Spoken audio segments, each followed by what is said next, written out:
Je pense que c'est une question qui nous interpelle tous, le devenir de notre continent. Nous l'avons vu.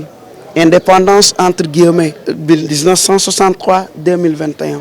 Qu'est-ce qui a changé? Où en sommes-nous par rapport à ce que nous attendions en nous mettant ensemble pour avoir un seul continent? L'Afrique parle-t-elle d'une même voix? Pourtant l'Union européenne parle d'une même voix. Négocie, se met autour de la table avec des pays. Et nous, l'Union africaine, que fait-elle? Voilà des questions.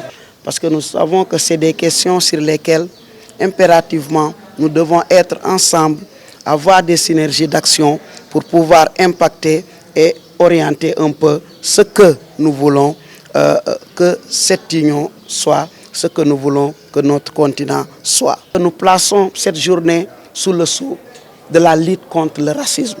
Parce que le racisme, nous avons trouvé que c'est ce qui est à la base de tout. La discrimination dont les Africains souffrent au niveau même de leur continent. On ne revient pas sur les faits.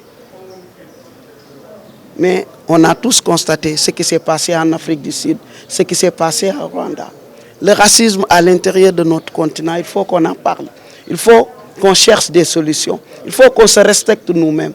Il faut que la solidarité soit une réalité au niveau de l'Afrique pour que les autres aussi puissent nous regarder d'un certain œil. L'Afrique manque de solidarité. Aujourd'hui, l'idéal est pour avoir un bon envol, pour que l'Afrique puisse décoller, il faut qu'on soit solidaire entre pays, mais il faut qu'on soit solidaire aussi entre habitants. Aujourd'hui, moi, je vois mal le Malien qui est au Sénégal est taxé de Malien. C'est un Africain du Mali. Moi, je suis sénégalais. Quand je suis à Abidjan, je me nomme africaine du Sénégal.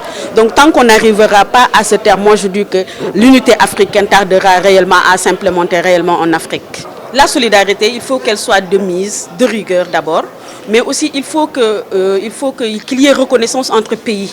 Aujourd'hui, ce qui est valable au Sénégal devrait l'être normalement à Abidjan, devrait l'être au Mali, en Mauritanie, ainsi de suite, dans l'espace. Et quand on parle de l'espace, c'est vrai, on a l'espace, la grande espace CEDEAO, mais aussi il ne faut pas oublier qu'il y a la petite espace qui est l'espace UEMOA.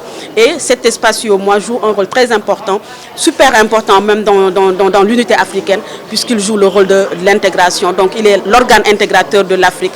Donc aujourd'hui, l'idéal c'est que l'unité africaine, la CEDEAO et l'UEMOA travaillent ensemble pour avoir une synergie d'action afin que l'Afrique enfin puisse prendre son envol.